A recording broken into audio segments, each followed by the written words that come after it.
गोविंद शिल्प घेऊन येत आहे 79 ट्विन बंगलोचा भव्य दिव्य पंढरपुरातील एकमेव प्रकल्प।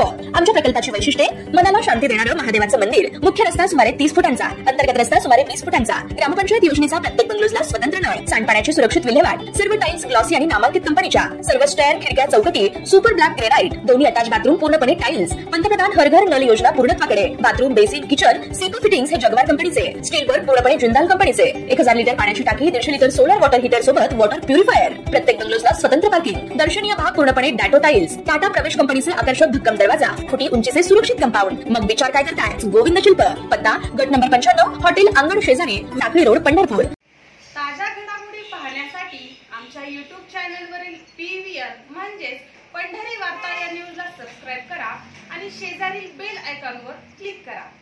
पोलीस उपनिरीक्षक भरती 2022 मधील प्रतीक्षेत असलेल्या उमेदवारांना न्याय कधी मिळणार असा सवाल आमदार अभिजित पाटील यांनी विधानसभेत उपस्थित केलाय। पोलीस उपनिरीक्षक भरती 2022 साठी जाहिरात जाहीर होऊन तब्बल 2 ते 2.5 वर्ष झाली। परीक्षा, मैदानाची चाचणी, मुलाखती आदी सर्व प्रक्रिया पूर्ण झाले। अंतिम निकाल जाहीर होऊनही उमेदवारांना जॉइनिंग मिळालेले नाहीये।